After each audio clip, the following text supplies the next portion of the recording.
Okay, this is Matthew Peterson from Religion Unplugged. Today I am talking with the award-winning painter Maureen Gaffney Wolfson to discuss her colorful life, her paintings, her newly opened gallery, and how her Catholic faith has guided it all. Maureen, how are you today? I'm feeling great. Thank you. I'm very happy to be here with you. It's a pleasure. Thank you. I'm so glad. Happy to be talking to you today and excited to find out everything about your life. I've heard it's quite a story. So looking forward to it. Thank you. Yeah, it's an interesting story. So then to start, I would love to just hear that story. I'd love for you to just walk me through the major chapters of your life so far and also how your faith journey has accompanied them. All right. Well, I can start from the time I was born. Great. And I was Perfect. I was born in Worcester, Massachusetts. And I was born in 1943 during the war, and it was a hard time to find a place to live. And so we lived in a flea bag motel, and my dad was an alcoholic, and my mother, she couldn't even have girlfriends at 21, but she met up with him and fell in love with him. And one night he came home drunk at the hotel, and I kept crying for milk, and there wasn't any money because he just drank it at the nearest bar. And so I wouldn't stop crying, so he beat me black and blue, and I was like 4 months old already. So that's the beginning of my story and how it was going to be until I was older for a while. So then we left Boston and Worcester, and when it came time, after I was through that, about the time I was 4 or 5, I survived a fire downtown Boston. And then after that, I was in an orphanage and foster homes for a while. Then my soul was dying, so they sent me home to my grandmother, and I did fine there for a while until I broke her window. I was a tomboy, somewhat of a tomboy, and I was playing ball with the boys, and I broke her window. So she put us in the attic for a while until my mother came back. She wasn't well. And then when my mother came back, they sent us to parochial school, and it was the best thing my mother ever could have done for me, was to send me to parochial school in Cambridge, Massachusetts. And from that point on, even as a little kid, I thought I was going to be a nun. But it didn't happen, of course. And let's see. So after Boston, I went to parochial school. That was good. I learned about God, and He was my saving grace throughout my life. We moved to Tucson, Arizona in about 1958, and I went to 7th and 8th grade there. I was kept back twice before I went. So I was 15 by the time I got out of 7th and 8th grade. That time, my mother decided to go to California, and I decided to stay. So I was just making friends, and we were like gypsies, always moving around. Except for the 6 years I went to parochial school in Cambridge. We're always Right. moving around. So we went, she moved to California, and I stayed in Tucson, and I worked in a factory sewing, and I cleared $28 a week, and I lived on a dirt lot in a trailer for $30 a month. I did that for a couple of years, and then I thought, okay, this is enough. I saw myself as succeeding something in my life. There was something important for me to do, not just sit here and sew. So I left Tucson and met my mother in Cypress, California, out in the time when I was about 20, and there was nothing but cows out there, so we woke up with the odor of cows every morning. Oh, gosh. I got used to it. And then I left my mother in Cyprus and went into L.A. And when I went into L.A., I was 21, and I wound up working on the Red Skelton shows from 1964 till about 1968. That was a blessing because I only went to the 8th grade. And when I was working at the factory, I was out on my own at 15. I just turned 16 that summer, so I was out on my own then. And so it was hard. And I only went to the 8th grade, so I was going to figure, how am I going to make a living? Well, I was a ballet dancer, and I was built strong, and so I figured, well, I could model, and I took up fashion modeling out in Orange County. So when I went into LA, I got the Red Skelton shows for 4 years, and I did modeling. and I did tea room, I did ramp, and so forth. And I wound up working in motion pictures, a few of them with Raquel Welch, called A Swinging Summer, and another one, the Harlow movie, which was about Harlow, and there were two coming out that year. And Bill Sargent's Univision, I think it was called, wanted to get out first before the other one got out with Carol Baker. Ours was with Carol Lindley. So I got a part in that also. And then I was out on tour doing modeling for cold bathing suits in conjunction with the Harlow movie. And so I did movies then and so forth. And I started painting when I was on the Red Skelton show. And Red, of course, you know, was a famous artist. He painted clowns as well. And he was a composer, too, as well. He could write music on an upright piano, and David Rose would come in, and he'd listen, and he'd ask, what do you think, you know? So he was quite a character. After that, let's see, what else did I do? When it wasn't on the air, when I wasn't working, I would go to the Hollywood Legion Lanes and shoot pool, and I was one of the first women that made money shooting pool. That's how I kind of. That's awesome. And I gave up on God when I was about 13 because I thought God wasn't fair. Why couldn't I be loved like everybody else? And I never felt loved. And my mother was raising 6 children by herself, so she couldn't very well spread her love out. It was getting thin as we got older. So anyway, I gave up on God, and my life wasn't all that great when I did that. I got into more trouble and attracted the wrong people. I went back to church when I married my husband in 1987. I married for the first time at 43. And I went back to church, and my life has been nothing but beautiful since. And I see God working with me every day. I see how he puts things in front of me when he thinks I'm ready.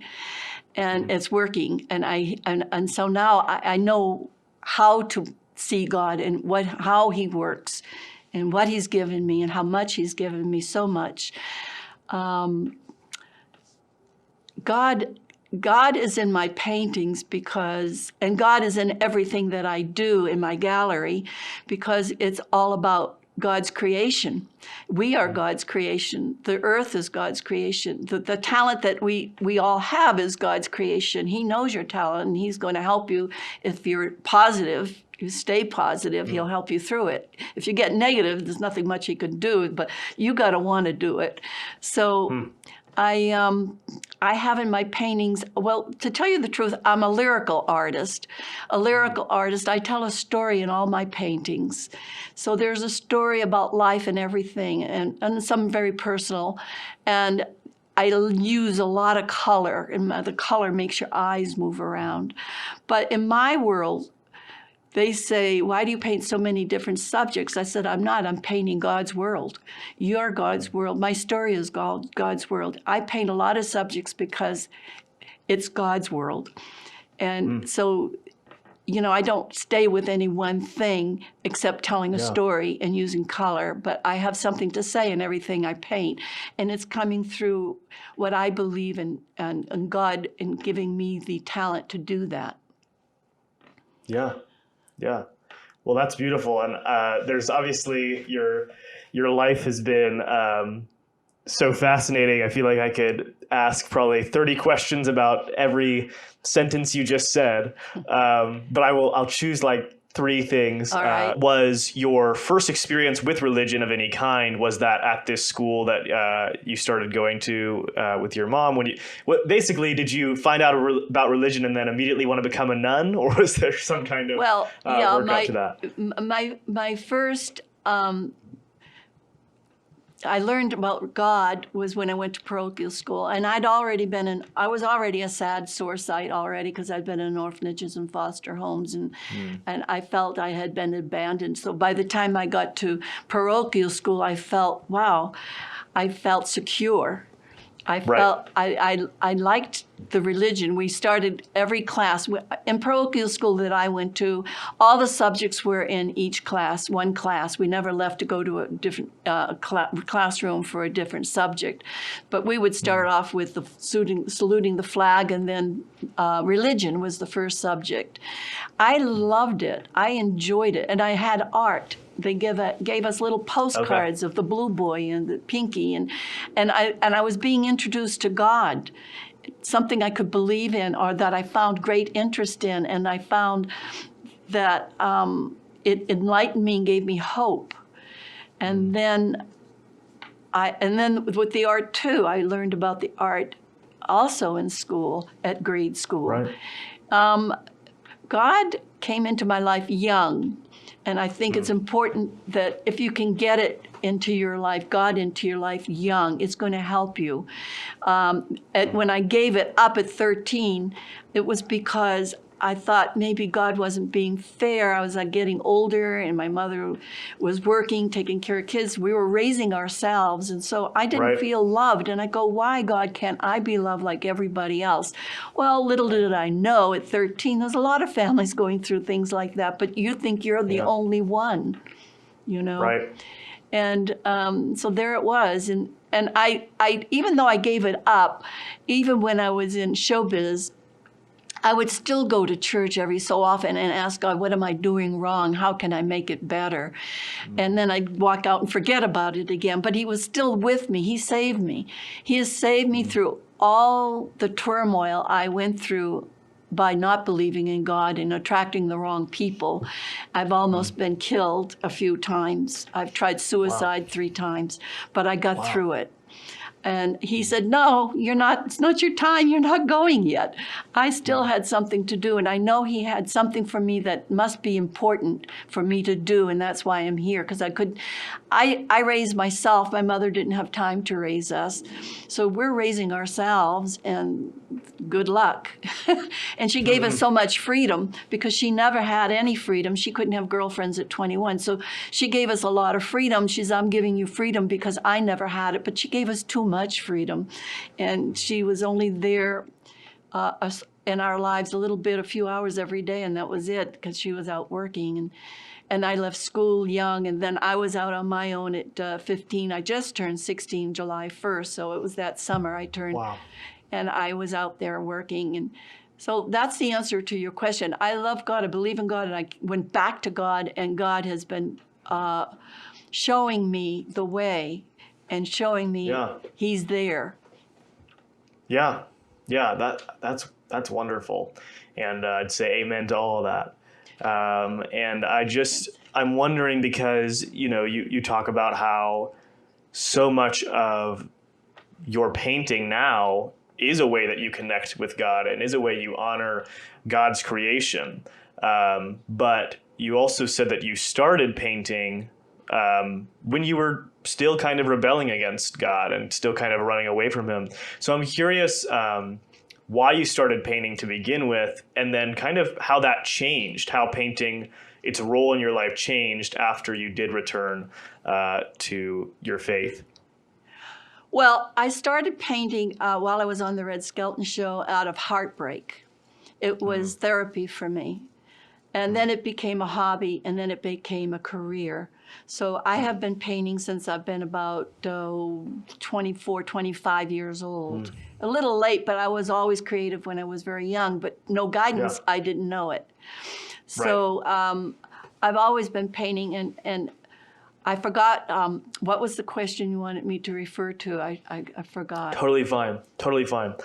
So I was just asking, if now painting is about connection with God, yes, why did you start before it was about that? And then how did it change? How did the role that painting played in your life changed after you came back to your faith? I just started painting God. Before I was married, I did 1 or 2 paintings, and actually it was in a garage sale on the front lawn of my friend's house, and a priest bought it. Huh. He bought it, and so he took it. It was only 1, but I always wanted to paint. But I always wanted to paint religious paintings, but I always wanted to put them out in the galaxy. So I have them. I have God creating the world. I have, I put angels out in the galaxy. I paint the Wall of Miracles, because God saved 3 figures that I'm familiar with, and the sports figures. Damar Hamlin, He died on the football field, and I saw them all out there on the field praying over him, and I saw the people in the pews and in the audience, in the bleachers, standing up praying also, and I was home praying, and I'm thinking everybody must be home praying, and prayer makes miracles, and he came back, and that happened with Damar Hamlin, with Iwachuku, and with Ronnie James. They all died and came back. So in my gallery, I have one wall called the Wall of Miracles. And because prayer makes miracles. I believe in prayer. Yeah, that's beautiful. So I've always wanted to express myself with God and religion, and I'm in many churches out here. I'm throughout the Valley and Los Angeles and out in Boyle Heights, and I've got awards from out in East LA as Artist of the Year. And I've got a lot of, and I actually, since I opened the gallery, I got commissioned to do a painting of a nun who's going to be beatified. And so very cool. I love paint. I will paint always with God in mind. And God's in mind when I paint anyway, because everything I paint is God made. You know, Yeah. It's all made by God. So I am painting only one subject, and it's what God made. You know, and each one is a story. Yeah, I love that. And do you think there is any specific biblical principle or specific attribute of God that you are trying to channel or display through your work? I just wish that people would pray harder and more often, and maybe they need a reminder, and maybe I'm out there to remind them. I don't know, but I think we're going backwards and not forwards. I think that with prayer and without fear, you will gain God's trust, and everything will work out when the time is right. Yeah. So I think people need a reminder. I think I know they have hard lives and they're not home as my mother. My dad was gone. I didn't know my dad growing up. I met him when I was about 24, but there was a painting I did of him. There's a shadow of him underneath a lamppost, and I'm standing with my mother as a little girl, and she's holding my hand, and she's going to pick up his paycheck before he spends it at the nearest bar.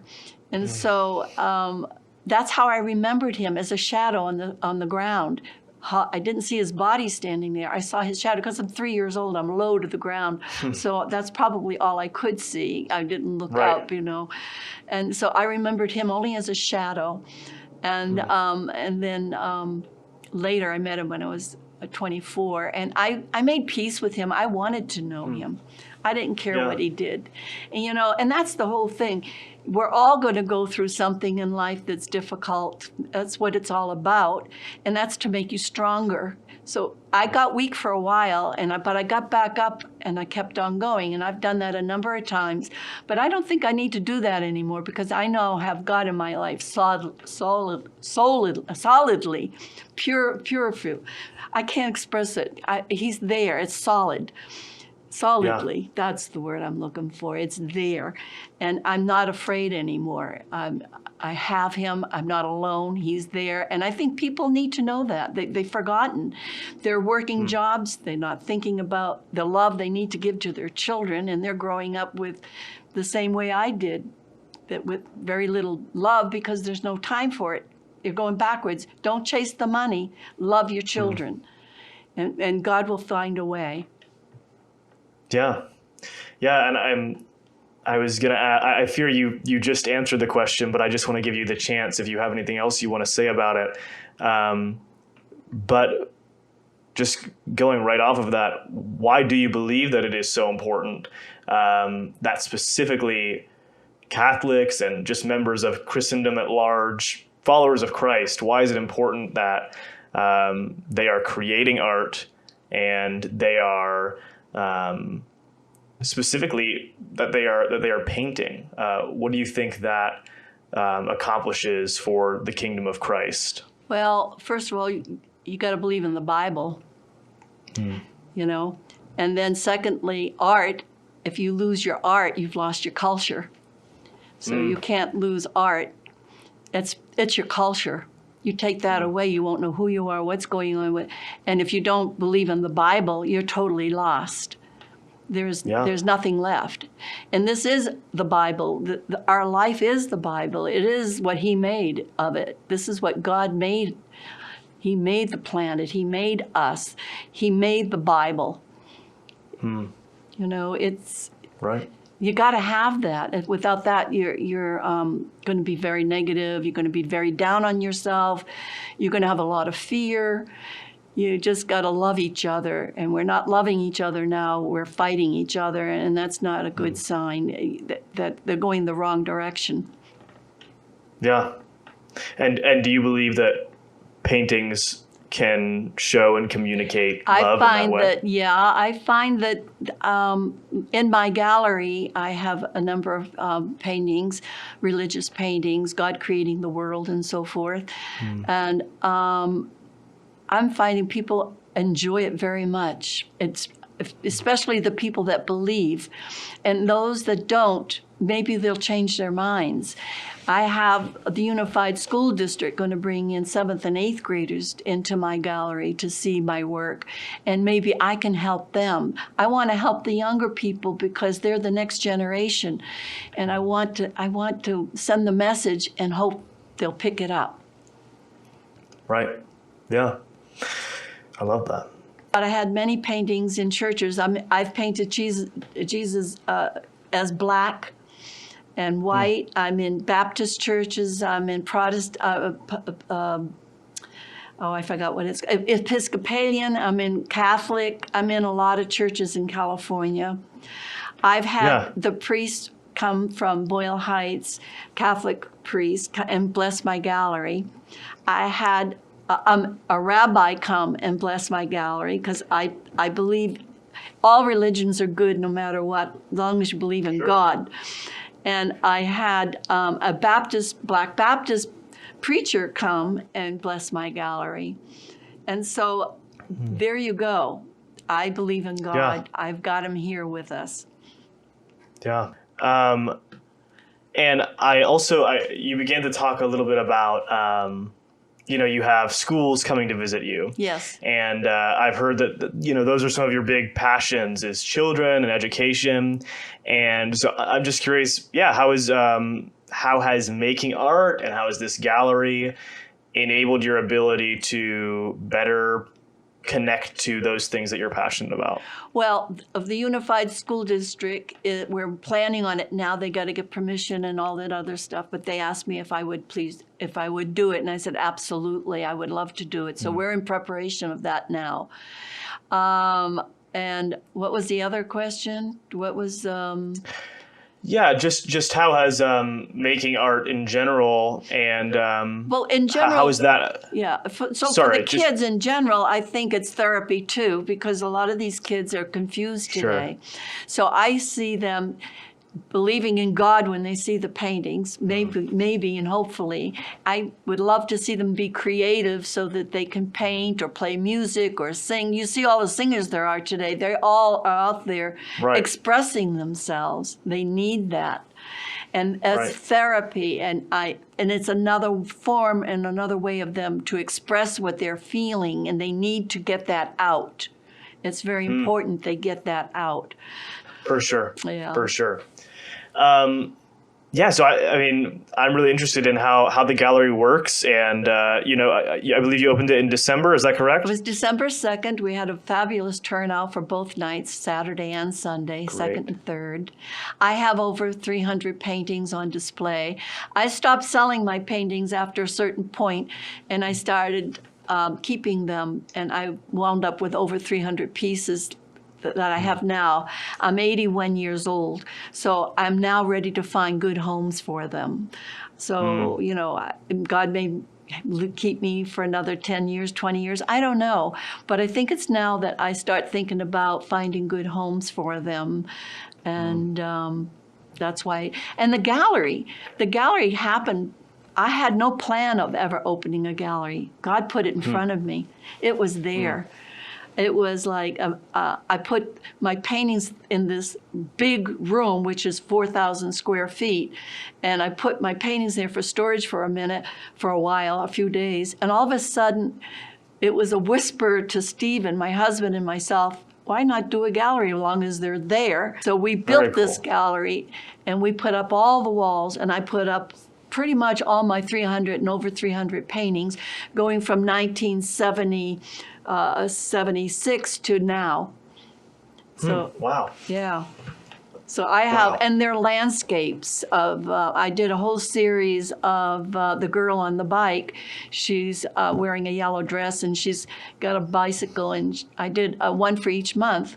And so my favorite one is the one in New York City, and it's August, and she's in Central Park. And I used to live in New York City, and I studied at the Okay. Art Students League there while I was singing in cabarets. And so That's awesome. yeah. So I used to ride my bike from Central Park South all the way to the other end, but I loved it. So I have all these 13 paintings. One is besides the one of August, the other one I favor is the Tour de France, where the men are on the Tour de France, and they're coming in at the end by the Arc de Triomphe. The Arc de Triomphe. And I'm ahead of them. And all these men are chasing, trying to catch up with me. It reminded me of my life. They're chasing me. And I said, I did it. And she's on the yellow. She wins. She did it. Women, you can do it. Just get up and do it. Don't stop. Don't give up hope. Just push forward, you know? Yeah. So, yeah. So I have that, and I have myself as a tomboy when I was a little girl. I have my father. I call him the flirt. He's got his eye closed. One is winking at you, but it really wasn't a wink. He had a stroke. Ooh. But I found it. Everybody loved it. I said, no, he's the flirt. He was a flirt. Yeah. So that it made sense. Okay. Yeah. Worked out for you. Yeah. Yeah. And So, I have movie stars. No, go ahead. Sorry. I have Red Skelton paintings here. I have right. W.C. Fields. I have Sid Caesar. I have, what was her name? Linda Crystal. And I'm building it. I'm building my celebrity wall. I'm still doing that. And so I have my religious wall, I have my celebrity wall, I have my still life walls with still lives. One that I did paint was for my mother, and it's a still life with a doily on the table because she used to crochet. And there's a pot, and it's got the Boston skyline behind it, and her grand piano, it's painted onto the bowl with the flowers of the lily of the valley coming out at the top, because she was born in May. Huh. So I paint pretty much, and I've got the Wall of Miracles here that I told you about. There's 3 of them. Right. They're here. I've got landscapes from Atlanta, Georgia, people I know. I paint. I'm lyrical. I paint everything. I paint God's creations. Yeah. You know? Yeah. That's amazing. And it's so cool that you have it all now kind of under one roof. I know you said it's all over the place as well, but it's very cool that you have at least somewhere, you have an amalgamation of so many things that you've made. And I'm curious, like up until this past December, how had you been displaying your art other than in these Well, I have. kind of scattered? I've displayed all over Ireland for many years. I went to Ireland. I'm Irish. I'm 100% Irish. So I have Irish paintings here. I have my great-grandfather's homestead that I painted that I found in Ireland. Wow. I did many shows in Ireland for a lot of years. I did a show, 2 exhibitions in Seoul and in Korea. I've done. I'm hanging in Israel. I did Israel paintings. I've done the Mumbai house, the Chabad house that was in Mumbai. They bombed, and they killed the parents, and the nanny saved the baby. So I'm all over the world. Wow. And all through the That's super States. cool. And as I said, I stopped selling them, and then I just sold you clays. I would not sell the originals anymore. I would make duplicates. Once I found out you could make your clays, I said, wow, then I'm not selling any more originals. I'm going to make your clays, and I'll sell your clays. So whatever, I still will sell your clays, and I still have my originals, and they're going to be up. They are up. They're up for sale. And providing they're going to a good home. Right. They're like my children, I got to let them go. So the ultimate goal, though, then, as you said, would be to give every painting that you have a different home, to kind of spread them out so everybody can enjoy them, sort of? Absolutely. And there's some of my historical paintings that I'd like to see someone buy that would want to donate it to a museum or some place of interest for history's sake. Totally. And I am already in the churches, so I'm still working. I'm always doing something for the church. So yes, so they can enjoy and keep positive. I tried, when COVID came in 2020, I decided, what can I paint to make the people smile? That's when I decided to do the girl on the bike. So I put her in a yellow dress because yellow is a color that is happy. It does make you smile. And I put her on a red and gold leaf bike, and I used a lot of gold leaf. And I have one for every month, for January, February, March. Of course, March is coming up, and that's my leprechaun painting, And so that I did that series just for that reason, just to put a smile on their faces. And the kids come in and they love it. They especially love the one with April. I have clouds of daffodils and it's raining violets. And she's on her bike, and you see her backside, so anybody can say that's them. If you show the face, sometimes they go, oh, that's her. But a lot of them, I only showed the face, I think, once or twice. I think I've shown the face, maybe 3 times as I think about it, but that's it. But most of them you don't really profile or, the backside, or so many different ways you can only paint a head. Right, yeah, totally. So everybody can kind of see themselves. I did the song, remember the song Over the Rainbow? So I did my husband's favorite song. I did a rainbow and clouds and bluebirds flying, and she's on her bike and she's going over the rainbow. And I used the rainbow to place my notes. Somewhere over the rainbow. Nice. Way up high, why can't I? Bluebirds fly over the rainbow, why can't I? So, those are favorite. I know they're favorites. Yeah. Yeah. Do you have a personal favorite? Like do you have a single painting that you look to as kind of the best thing you've done, or the thing that just means the most to you? Well, the best thing I've done is a masterpiece. It is a masterpiece, and it's a man called the Rebbe, and the Chabad houses. They believed so much in him. He was like a saint to them, and they love him. And I said, can I have that picture? I'd love to paint him. And they said, sure. So I captured him, and they said no one else was able to capture him the way you did. When you look at him, his eyes are very piercing, and if you walk to the left or you walk to the right, his eyes follow you. They follow you no matter which direction. And I said, that is a masterpiece. I haven't been able to do it since, but that is my favorite piece, tell you the truth, because it follows you no matter which way you walk. And that's what he did. He followed his people and taught them and helped them and guided them, and they love him. So the Rebbe. Yeah. That's awesome.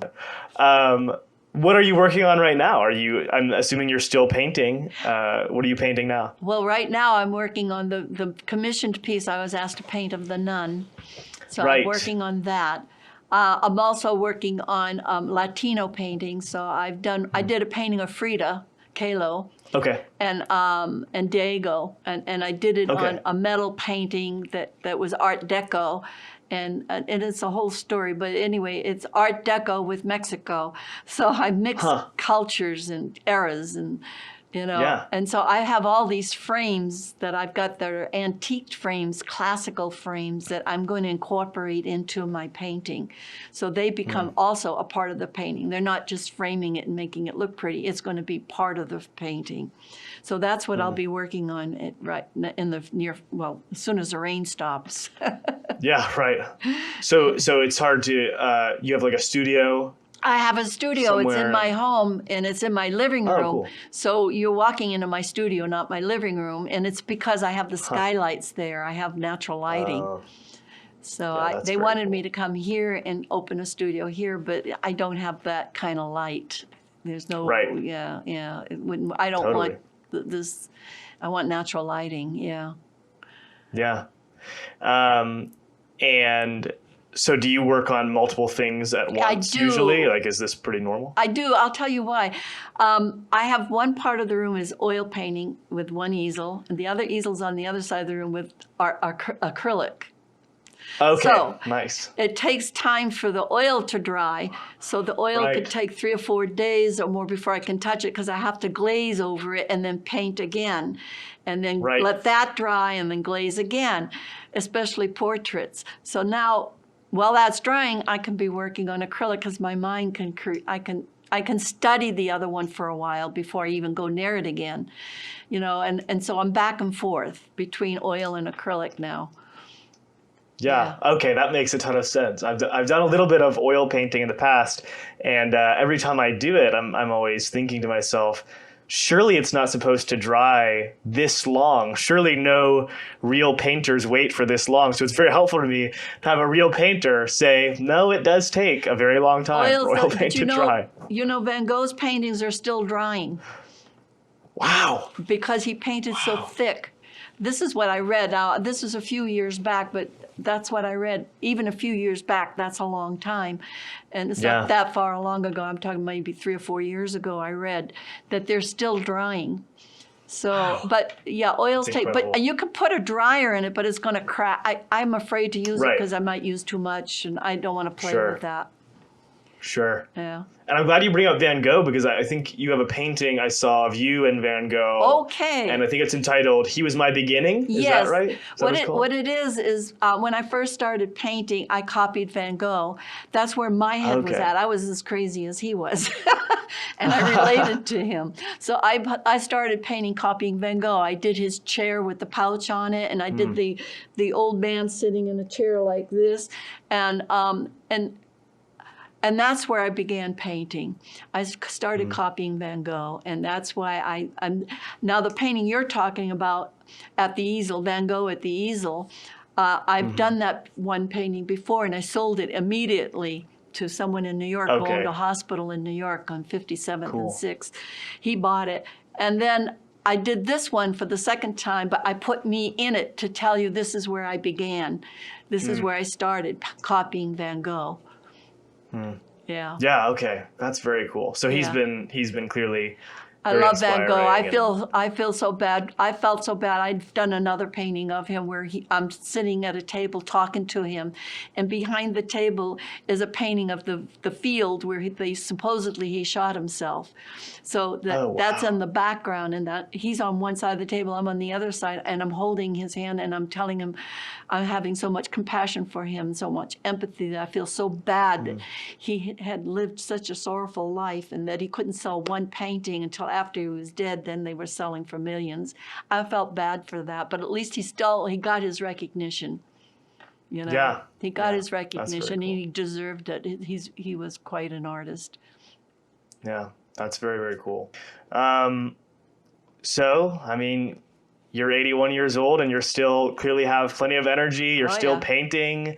So is there anything like you really are hoping to do? I guess the question is, what's next? Is it just to I'm keep thrilled that I painting? just have my gallery. I just think Yeah. this is an accomplishment that most artists don't Right. get that chance, and God put it in front of me, and we saw Yeah. it. And my husband and I, we decided, this is a message, let's do it. So we did it. And I'm just happy to have the gallery, and if people just come and visit, that's just good enough for me. That's a Yeah. big accomplishment. Anything beyond that is Totally. more than frosting on the cake. Right. Totally. Well, I mean, that's pretty much the questions I have for you, but I do want to just give you a chance. Is there anything else that you would love to tell me, or you wanted to talk about? Anything else I should know that you'd want Religion Unplugged listeners to hear?